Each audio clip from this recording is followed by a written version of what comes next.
바이든이 이제 취임을 했습니다. 취임을 하고 주식이 전부 다 폭등을 했죠. 폭등을 하면서 제가 두 가지 생각을 하게 되는데, 이 두 가지 생각.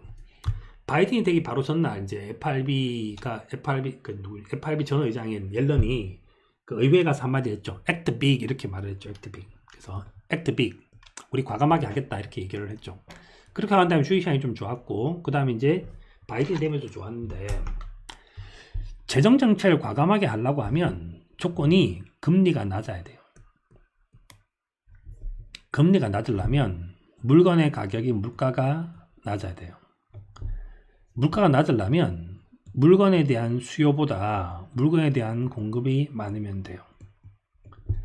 물건에 대한 공급이 많으려고 하면 생산성이 좋아지면 공급이 늘고 물가가 낮고 금리가 낮은 효과가 만들어질 수 있어요. 그럼 재정책을 과감하게 쓸 수 있고, 그러면 K자 형태로 이렇게 떨어졌는데 이 사람들이 이렇게 실업을 회복을 하면 이렇게 다시 위로 붙을 수 있어요. 그럼 저 문제를 해결할 수가 있죠. 해결할 수 있는데, 이걸 도대체 어떻게 그러면 생산성을 높이는 것부터 할 거냐 이건데, 제가 며칠 전에 이제 추천 다큐멘터리로 맨 후 빌트 아메리카 뭐 이걸 제가 추천 하나 했지 않습니까? 제가 오늘 이제 추천하고 싶은 거는 피터 틸이 쓴 제로 투 원이라는 것이 있는데, 제로 투 원. 이거는 진짜 어마어마한 책이라고 저는 생각을 해요. 제로 투 원이라는 책이 있는데, 제로 투 원에 나왔던 대목, 한 대목을 제가 읽어드리도록 하겠습니다. 제로 투 원을 보면 이런 말이 있어요. 미래란 아직 오지 않은 순간들의 총합이다. 우리 사회가 앞으로 100년간 조금도 바뀌지 않는다면 미래는 아직 100년도 더 남은 일이 된다. 그래서 뭐 고려시대, 조선시대는 이랬던 것 같아요. 미래가 없었죠. 왜냐하면 할아버지가 살던 삶이 항상 똑같았었으니까. 그래서 할아버지는 항상 진실이었습니다. 왜? 우리 사회가 100년 동안 아무것도 바뀐 게 없었으니까. 근데 만약에 앞으로 10년간 많은 것이 급격히 바뀐다면 미래는 바로 코앞에 와 있다 라는 글을 썼어요. 자, 그러면 직관적으로 느껴지실 때도 지금 미래가 바로 코앞에 와 있는 것 같지 않습니까? 우리가 코로나 이후의 삶을 과연 살 수 있을까, 그런 생각이 들지 않습니까? 그래서 그 생각이 드는데, 자, 그래서 이제 다시 말씀드리면 현재 K자형 이런 것들, 그러니까 현재 정부는 정치적으로도 경제적으로 이 문제를 해결을 해야 되는데, 그러면 과감한 재정 정책을 써야 될 필요가 있어요. 왜냐하면 통화 정책은 뭐랑 비슷한 건가 하면 눈 내리는 거나 비 내리는 거랑 똑같아요. 한 방에 쫙 다 내려요. 근데 재정 정책은 내가 원하는 대로 쏠 수가 있어요. 원하는 대로. 지금부터 뭐 예를 들어서 영세업자들만 한다. 뭐 연봉 얼마 이하인 사람만 한다. 그러니까 얘는 나름대로 표적 수사를 할 수 있어요. 그러니까 경제가 이렇게 벌어져 있는데 얘를 이렇게 끌어올리는 것이 된다고요. 근데 통화 정책을 쓰게 되면 계속 이게 더 벌어질 거라는 거예요. 근데 이걸 쓰려고 하면 금리가 낮아야 돼요. 금리가 낮으면 물가가 낮아야 돼요. 물가가 낮으면 이런 조건들이 있어야 되는데, 생산성에 대한 것들이 뭔가 변화가 생길 수 있다. 변화. 제로 투 원이 된 기업들이 갑자기 많이 탄생할 수 있다.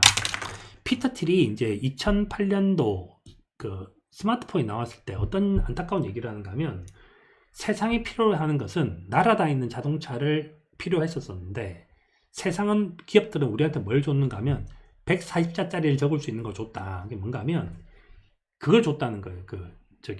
트위터를 줬다는 거예요. 근데 이거는 생산성 향상이 아니라는 거예요. 그게 무슨 생산성 향상이냐.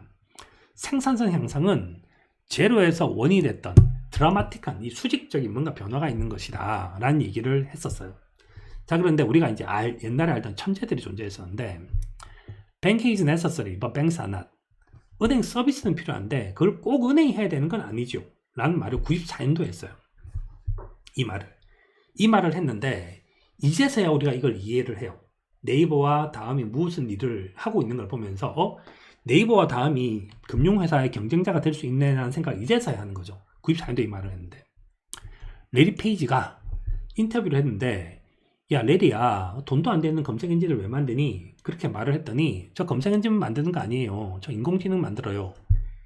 이 말을 2002년도에 했어요. 짜증이 확 나지만. 근데 이 말을 우리는 2010년도에 알파고를 보고서야 이해를 했어요. 자, 그런데 2002년도에도 얘가 봤었을 때 미래는 엄청 멀었었고, 이분이 봤을 때도 미래가 엄청 멀었는데, 지금 우리는 이게 다 다가와 있습니다. 뱅킹이 바뀌었고 진짜 인공지능이 등장한 시대가 됐죠. 상징하는 회사 중에 하나가 구글이 있는데, 구글이 Don't be evil, 못된 짓 하지 말자라는 얘기를 하고, 문샷 프로젝트, 세상을 확 바꾸자라는 얘기를 이제 합니다. 하는데, 우리가 아는 가장 비효율적인 게 이 주차장에 있는 차들입니다. 차는 24시간 중에서 1시간밖에 쓰지 않습니다. 23시간은 대져 있죠. 이렇게 비효율적인 게 있냐. 그래서 인류가 최초로 지금 이제 드라마틱한 변화를 이끌고 싶은 것은 무인차예요. 무인차. 주차되지 않는 차. 이걸 만들고 싶어요. 근데 임춘성 교수님이 말씀하셨는데, 무인차가 돌아가려고 하면 무인차 위에 센서가 있어야 됩니다. 센서 기술이 IoT입니다. 센서는 데이터를 어마어마하게 뿜습니다. 데이터를. 그러니까 뭐 메가바이트 이런 것이 아니라 테라바이트, 제타바이트 이렇게 되는 거죠. 빅데이터 기술이 필요해요.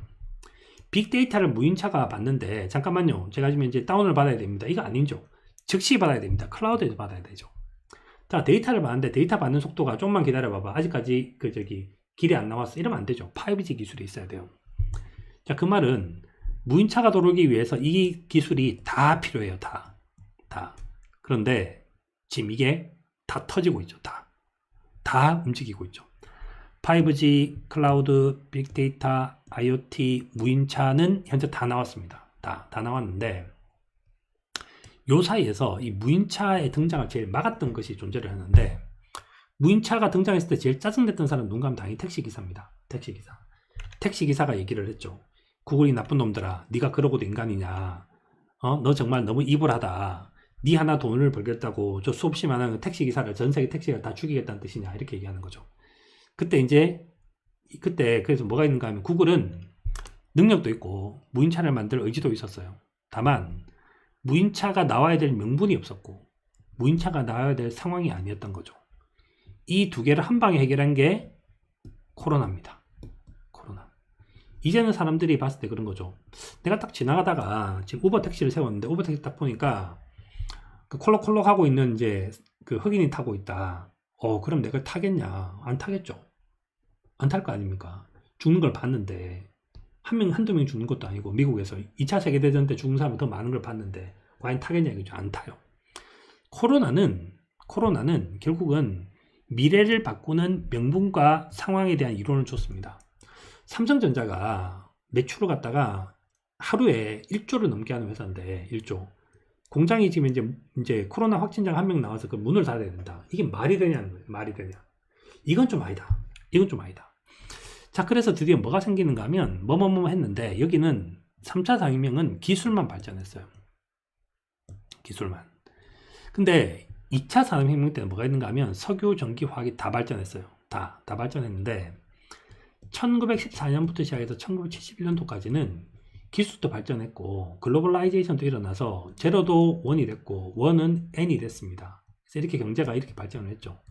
이때가 우리가 말하는 그 벨 에포크 시대, 아주 아름다운 시대였었어요. 그러다가 이제 1971년도부터 시작해서는 뭐가 있는가 하면, 기술은 발전했는데, 기술이, 아니죠. 이렇게 되죠. 이렇게 잘못 썼네. 그러니까 기술이 조금 발전했고 글로벌라이제이션만 일어나고 있죠. 우리는 쉽게 이제 애플 제품을 사고 있고, 그다음에 길거리에서 벤츠를 타고 있으니까. 근데 여기서 발전한 게 뭔가 하면 IT만 발전했다는 거예요. IT만. 삼성전자 말고 우리나라에서 저렇게 드라마틱하게 발전한 기업이 존재하는가, 업종이 존재하는가? 아닌 것 같아. 근데 얘가 이렇게 온다면 어떻게 될까? IT 위에 자동차가 올라간다면, 그러니까 애플과 누군가가 협업을 해서 차를 만든다면, IT 위에 금융이 올라온다면, IT 위에 교육이 올라온다면, IT 위에 누가 올라온다면, 그래서 저는 IT가 다 업고 다닌다고 생각해요. 다 업고 다닌다. 그래서 지금은 어느 나라가 될지는 모르겠어요. 그게 대만이 될지 한국이 될지는 잘 모르겠는데, 여하튼 지금은 만나는 것 같아요. 연결되는 시대 같아요. 그러니까 지금은 조합이죠. 조합. 근데 이 조합을 하고 있는데, 조합을 해서 만나요. 또 만났는데, 주가가 많이 오르려면 어떤 일이 만들어져야 되냐 하면, 이런 일이 만들어져야 되는데, 언번들링이라고 얘기를 하는데, 닭 한 마리가 비싸겠습니까? 닭을 분해한 게 비싸겠습니까? 닭 한 마리 분해한 게 비싸겠습니까? 이게 훨씬 비싸죠. 이게 훨씬 비싸서, 이런 부분에서 이제 이런 부분에서도 얘기를 하는데 닭을 잘라가지고 뭐 닭머리, 뭐 닭뼈, 뭐 닭발, 뭐 그다음에 닭가슴살, 또 뭐랍니까, 닭 이렇게 하면 이제 훨씬 더 가치가 올라오거든요. 근데 예를 들어서 P&G를 언번들링하면 이만한 회사들이 만들어져요. 그럼 당연히 시가총액은 P&G보다 훨씬 더 커질 확률이 높죠. 커질 확률이. 이 중에서 우리가 쓰고 있는 미미박스 같은 이런 벤처 기업들도 탄생을 하겠죠. 이런 게 탄생을 할 수 있고. 금융도 언번들링 하게 되면 수없이 많은 핀테크 회사들이 만들어져요. 이렇게 뭐 페이팔도 여기 있고 이런 회사들이 만들어지죠. 그럼 이런 회사들이 지금 이제 튀어나오기 일부 직전에 있죠. 일부 직전에 어마어마하게 많은 벤처 회사들이 튀어나올 거고 이런 회사들이 다 상장을 시킬 거고 한다면 그럼 진짜 생산성이 드라마틱한 변화가 있을 수도 있다. 자, 이게 왜 돼야 되는가 하면 지금 아시다시피 얘가 있는데 지금 현재 주식시장이 비싸긴 해요. 비싸다. 자, 주식이 비싸단 말은 비싸다는 거 두 가지가 있는데 하나는 공시적인 것이 있고 하나는 통시적인 것이 있어요. 통시적인 것이 있는데 통시적으로 보면 과거 어느 때에 비해서도 퍼가 높고 한국도 과거 어느 때에 비해서도 퍼가 높아요. 근데 공시적으로 딱 보면 요 시점만 딱 잘라서 보면 여기만 딱 잘라서 보면 주식이 채권보다는 싸요. 미국 주식도 미국 채권보다 싸고 한국 주식도 한국 채권보다 싸요. 근데 여기서 이 시기에서 미래 벌어들일 현금 흐름을 할인을 하는데 자, 지금 이제 우리가 다 알고 있는 회사들의 얘가 좋아지는 거가 아니라 얘가 드라마틱하게 퀀텀 점프를 한다면 이 밸류에이션은 아무것도 아니게 되는 거죠. 아무것도. 자, 그러면 뭔 일이 벌어져야 되는가 하면 바이든 시대에 일어날 수 있는 일은 이런 규제, 제도들이 풀려서 바이든이 야, 무인차 돌아다니는 걸 좀 허용해줘 봐봐. 이렇게 많이 한다면 야, IoT 이거 허용 좀 해줘 봐봐. 허용해줘. 그래서 각종 규제를 갖다가 풀어서 이런 것들을 풀어내준다면 그러면 엄청나게 새로운 세상이 열릴 수도 있죠. 근데 이제 2009년도에 오바마랑 같이 일을 했던 바이든의 전력이 있어서 오바마 때 뭐랬는가 하면 뉴 아폴로 프로젝트를 했습니다. 뉴 아폴로 프로젝트.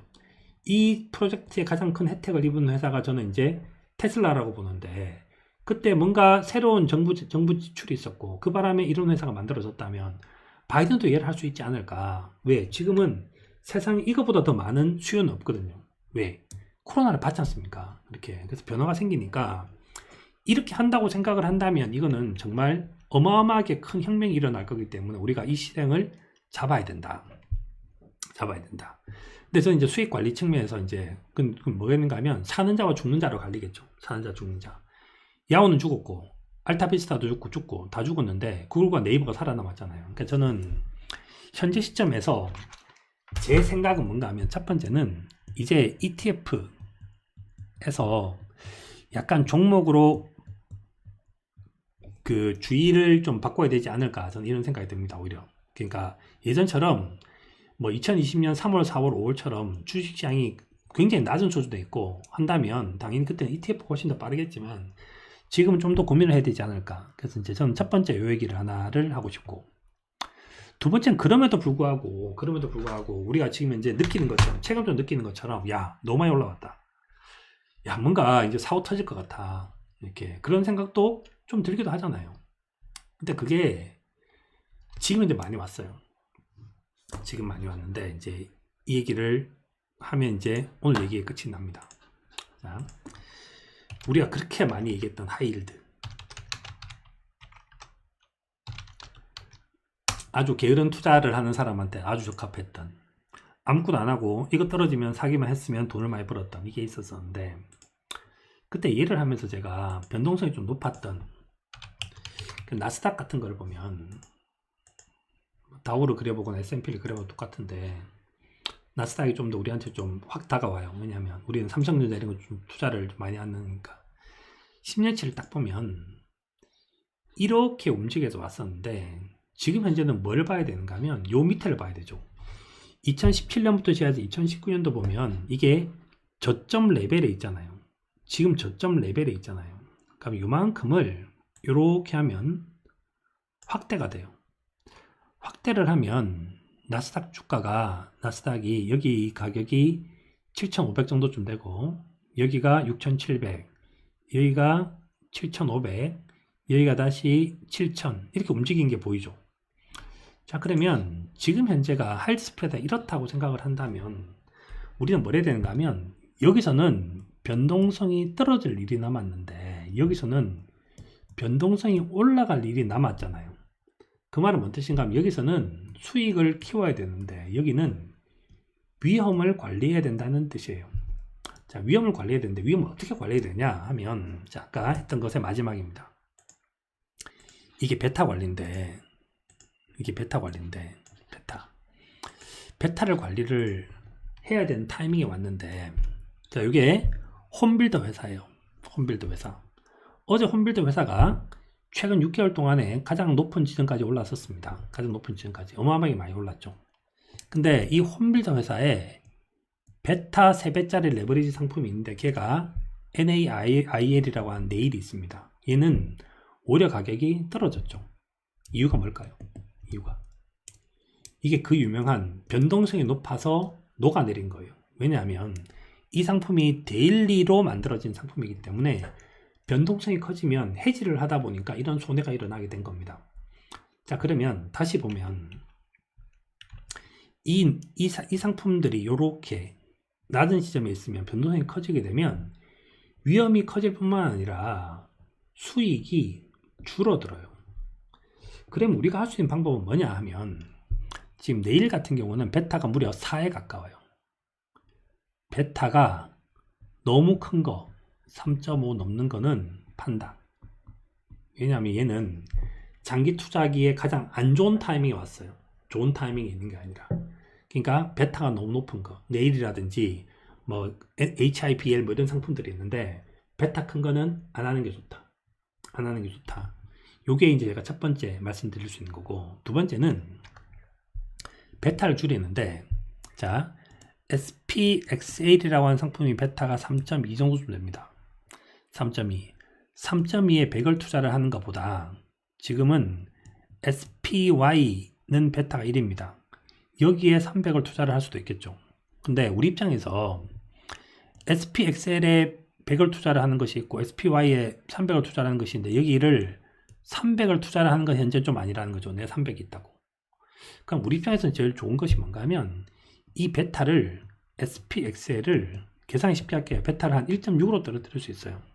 그러면 내가 갖고 있는 돈은 총 300이 있는데 150 정도쯤을 사게 되면 150을 사게 되면 베타 3.2니까 150을 3.1짜리를 사게 되면 정확하게는 파는 거죠. 갖고 있는 걸 파는 거죠. 팔면 지금 현재 예를 들어서 포트를 안 갖고 계신 분은 베타 높은 걸 사신 것보다 베타 낮은 걸 사는 게 베타 1 뭐 이런 거 사는 게 더 좋은데 이미 높은 베타를 샀다. 그럼 팔 때 뭘 파냐 하면 베타가 높은 거를 절반 정도쯤을 판다고 생각하면 베타가 반으로 떨어지겠죠.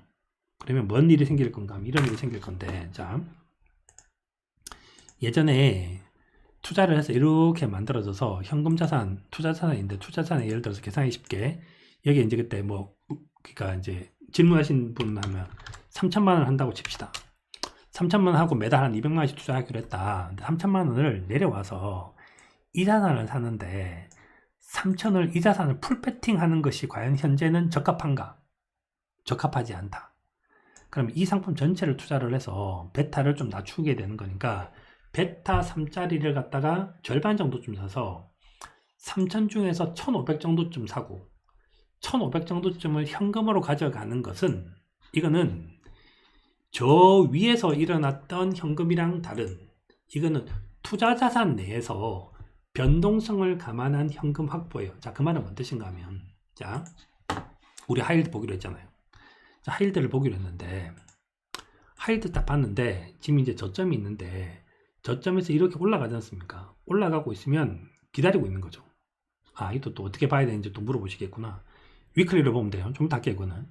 자, 그러면 여하튼지 이렇게 있을 때 여기서 베타가 이렇게 올라가면 현재 갖고 있는 자산 50밖에 없죠.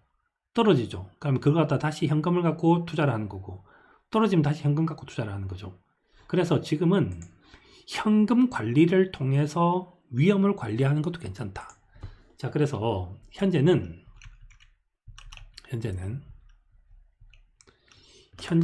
위험을 관리해야 되는 이유가 하이 일드가 최저점에 있기 때문에 지금 현재 변동성 확대에 좀 대비를 해야 된다. 그럼 여기는 베타를 좀 줄인 것도 있다. 그래서 요 두 가지 것들을, 두 가지가 약간 다르긴 한데 이 두 가지 것들을 좀 같이 해야지 좋은 타이밍이 아닌가, 같이 해야 좀 좋은 타이밍이 아닌가, 저는 지금 그런 생각이 좀 들어요. 그런 생각이. 그래서 그 정도쯤을 하게 된다면 지금 현재 시장 상황에서 좀 나름대로 좀 적절하게 좀 대응을 할 수 있지 않을까, 이런 생각이 들고, 마지막으로 이제 올해 2021년도에 우리가 뭐뭐뭐를 보게 될 건가 하면 이거 봐야 돼요. 물가 레벨 계속 봐야 되고, 유통 속도 체크를 해야 되고, 출구 전략이 어떻게 될 건지 체크해야 되고, 시용 스프레드 변화, 이거 되게 중요한 얘기겠죠. 이거 봐야 되고, 외환 시장에서 이제 여기서 일어날 수 있는 변화가 있고, 그 다음에 지금 이제 전 세계가 전부 다 재정 정책을 강하게 쓰기 때문에 재정 적자 때문에 일어나는 소브린 리스크도 중요한 체크 포인트예요. 그 다음 앞으로 이제 그 미국 정부가 규제를 갖다 어떤 식으로 할 거냐, 어느 업종에 할 거냐, 서비스업과 제조업과 금융업과 그 다음에 개인들에 대한 뭐 생산, 소비 이런 데 어떻게 영향을 이제 줄 거냐, 저 규제를 어떻게 할 것인가에 대해서 우리가 좀 포인트를 맞춰야 돼서 이게 이제 우리가 생각하는 좀 핫한 이슈들입니다. 핫 이슈.